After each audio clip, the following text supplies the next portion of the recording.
السلام علیکم ورحمۃ اللہ دوست اور ماما. وعلیکم السلام ورحمۃ اللہ دوست اور Shahnawaz. Welcome to our channel. Be sure today we are going to be reading you a story from al Fazl. Al-Fazl. دوستو اور شاہنواز، آج ماما آپ کو الفضل سے ایک کہانی پڑھ کے سنائیں گی جو کہ بہت ہی مزیدار کہانی ہے.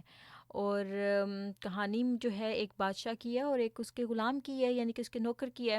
تو ہم دیکھتے ہیں کہ اس کہانی میں کیا ہے. بسم اللہ الرحمن الرحیم. اچھا شاہنواز، یہ کہانی جو ہے نا، یہ حضرت خلیفۃ المسیح رابع نے اپنے خطبے میں بیان کی تھی. تو حضور فرماتے ہیں کہ محمود اور ایاس کی کہانی آپ نے سنی ہوگی. یہ کہانی بہت عام ہے اور بہت مشہور ہے. اچھا سوری، بسم اللہ الرحمن الرحیم. پیارے بچوں، آج ماما آپ کو جو کہانی سنائیں گی وہ ایک بہت ہی مزیدار کہانی ہے. اور یہ کہانی جو ہے حضرت خلیفۃ المسیح رابع رحمۃ اللہ علیہ نے ایک موقع پر فال کے سالانہ اجتماع پر یہ کہانی سنائی تھی. تو حضور فرماتے ہیں کہ محمود اور ایاس کی کہانی آپ نے سنی ہوگی. محمود اور ایاس کی کہانی آپ نے سنی ہوگی. یہ کہانی بہت عام ہے اور بڑی مشہور ہے. محمود آقا تھا اور ایاز غلام تھا. آقا کہتے ہیں شاہنواز ماسٹر کو، جو غلام کا مطلب ہوتا ہے سرونٹ کو. محمود بادشاہ تھا، ایاز اس کے دربار کا ایک نوکر. اور اتنی محبت تھی ایاز کو اپنے محمود سے اور محمود کو اپنے ایاز سے کہ وہ اس زمانے میں بھی ضرب المثل بن گئی، یعنی کہ محاورہ بن گیا کہ لوگ ان کی مثال دیا کرتے تھے اور آج تک وہ ضرب المثل چلی آ رہی ہے. کہتے ہیں کہ ہر ایک محمود کا ایک ایاز ہوتا ہے اور ہر ایک ایاز کو ایک محمود ملتا ہے. کتنی پیاری بات ہے. یعنی محمود اور ایاز کی محبت اور وفا کا قصہ ایک قوم میں محدود نہیں رہا بلکہ کئی قوموں میں پھیل چکا ہے. اس محبت کی کیا حقیقت تھی ہم دیکھتے ہیں. اس کا راز ایک چھوٹے سے واقعے سے ہمیں سمجھ میں آ جاتا ہے کہ ایسا کون سی بات تھی کہ دونوں ایک دوسرے سے اتنا پیار کرتے تھے. تمام درباری، جیسا کہ میں نے پہلے بیان کیا ہے، جانتے تھے کہ ہم سب سے زیادہ اس غلام زادہ سے ہمارا آقا محبت کرتا ہے. وہ خود بڑے بڑے لیڈر، بڑے بڑے نواب اور بڑے بڑے سردار تھے اور کئی شاہی خاندانوں سے بھی تعلق رکھتے تھے. اس شان کے وہ لوگ تھے کہ اگرچہ ان سے بھی حسن سلوک تھا، مگر جب محمود کی ایاز پر نظریں پڑتیں تو محبت سے پگھل جایا کرتی تھیں. یعنی کہ محمود اور ایاز کا شانوز اتنا اچھا تعلق تھا. محمود جو تھا وہ کنگ تھا اور ایاز جو تھا وہ سرونٹ تھا، لیکن ان دونوں کا بہت اچھا تعلق تھا کہ محمود جیسے ہی ایاز کی طرف دیکھتا تو محبت سے اس کی نظریں پگھل جاتی تھیں. کیفیت ہی اور ہوتی تھی. وہ سمجھدار لوگ تھے، جانتے تھے کہ کیا قصہ ہے. وہ جلنا شروع ہو گئے، یعنی کہ جیلس ہونا شروع ہو گئے کہ یہ بادشاہ جو ہے اپنے سرونٹ سے اتنا زیادہ پیار کرتا ہے اور ہمارے ساتھ نہیں کرتا. کچھ پیش نہیں جاتی تھی. بڑی بڑی اسکیمیں بناتے تھے کہ کسی طرح سے بادشاہ اور اس سرونٹ کی آپس میں لڑائی ہو جائے، کچھ ایسا ہو جائے کہ بادشاہ اس کو ہیٹ کرنا شروع ہو جائے. لیکن کوئی بس نہیں چلتا تھا. محمود کو بدزن کرنے کے لیے انہوں نے یہاں تک بھی کوششیں کی کہ ایک دفعہ ایاز کے متعلق مشہور کر دیا، یعنی کہ ایاز جو سرونٹ تھا نا، اس کے متعلق یہ بات مشہور کر دی کہ یہ رات کو چھپ کر کسی جگہ پر جاتا ہے. اب بادشاہ نے کہا آپ تو سمجھتے ہیں کہ بڑا دیانت دار ہے، مگر ہے تو اتنا بددیانت کہ ملک کی ساری دولت سمیٹ کر ایک جگہ پر چھپائے جا رہا ہے. اب وہ ایاز جو تھا رات کو کہیں پر جایا کرتا تھا چپکے. ایاز سرونٹ جو تھا وہ چپکے کہیں جاتا تھا. تو جو لوگوں کو پتہ چل گیا نا کہ رات کو کہیں پر چپکے جاتا ہے، تو پتہ ہے انہوں نے بادشاہ سے کیا کہا کہ یہ آپ کی ساری منی، سارے کے سارے گولڈ کوئن، ساری کی ساری جو ٹریجر ہے وہ اٹھا کے کہیں پر چھپا آتا ہے رات کو جب ہم سارے سو جاتے ہیں. اگر چھاپا مار کر، یعنی کہ اس کے اوپر دیکھا جائے کہ کہاں پر جا رہا ہے، اگر چھاپا مار کر پتہ کرنا چاہتے ہیں تو ہم آپ کی مدد کرتے ہیں.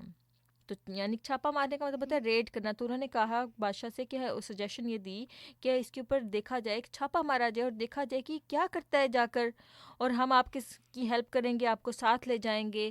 یعنی بغض تو ہر وقت اسکیمیں سوچتا رہتا ہے کہ کس طرح اس کو نیچا دکھاؤں. چنانچہ انہوں نے ایک اسکیم بنائی. ایاز واقعتاً چھپ کر کہیں جایا کرتا تھا، سچ مچ وہ کہیں پر جایا کرتا تھا. بادشاہ کو پتہ چلا اور اس کمرے میں جہاں وہ جاتا تھا بڑے بڑے بھاری تالے پڑے ہوئے تھے. تالے کہتے ہیں لاکس کو، اور کسی اور کی جرت نہیں تھی کہ پہرے تھے اور کوئی اور داخل نہیں ہو سکتا تھا.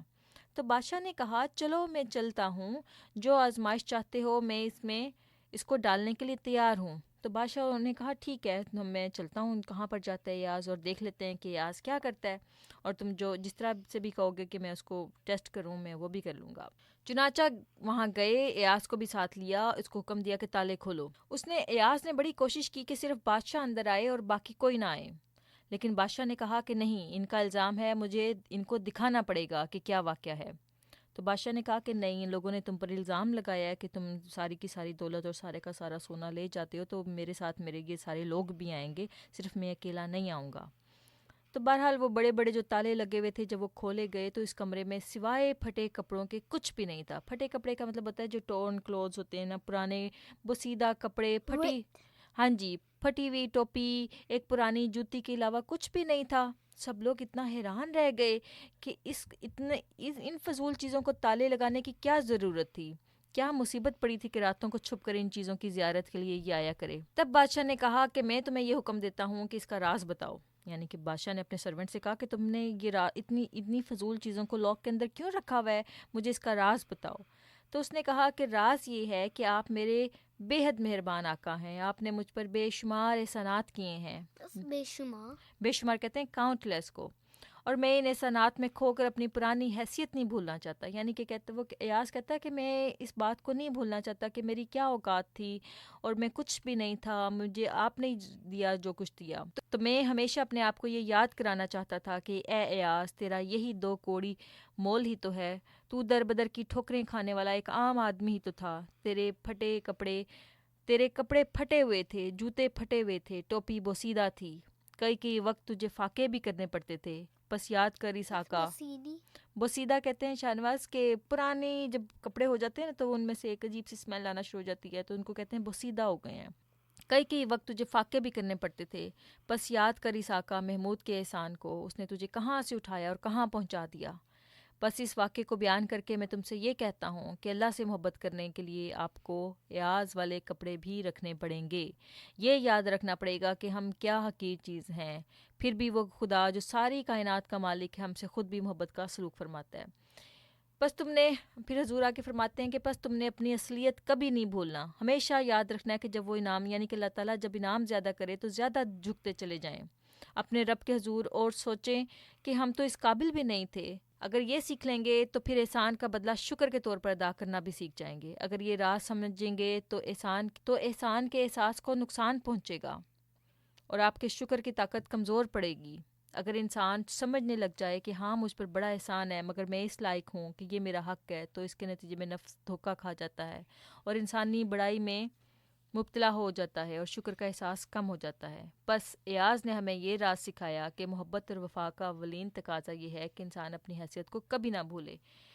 مشعل راہ جلد چہارم 329 تا 330. تو شاہنواز اور پیارے بچوں, ہم نے اس واقعے سے امید ہے کہ آپ نے سیکھا ہوگا کہ کس طرح سے ایاز اپنے پرانے گندے کپڑوں کو جا کے اس نے چھپا کے رکھا ہوا تھا اور چھپ کے وہ جاتا تھا اپنی صرف اور صرف اس لیے کہ اس کو یاد رہے کہ وہ ایک غلام تھا اور بادشاہ نے اس کے اوپر کتنے انعام کیے اور اس کو کہاں سے اٹھا کر کہاں پر لے آیا.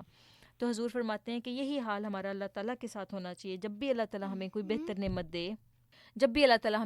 نعمت دے, ہمیں زندگی میں کوئی ایسی کامیابی دے جس سے ہمارا دل خوش ہو, تو ہمیں کبھی بھی نہیں بھولنا چاہیے کہ ہماری کوئی اوقات ہی نہیں تھی. ہمیں اللہ تعالیٰ نے کہاں سے اٹھایا اور اللہ تعالیٰ نے ہمیں کہاں پر کتنی نعمتوں سے نوازا. ٹھیک ہے شاہنواز, اور اس طرح سے جب اس پیٹرن پہ آپ کا برین سوچے گا تو ہم اللہ تعالیٰ کا مزید شکر ادا کرنے والے بن جائیں گے. ٹھیک ہے, امید ہے کہ ہمارے دوستوں کو آج کی یہ کہانی اچھی لگی ہوگی. انشاءاللہ ہم پھر حاضر ہوں گے ایک اور اچھی سی ویڈیو لے کر. تب تک کے لیے Love is, and don't forget to subscribe our channel. Leave a like and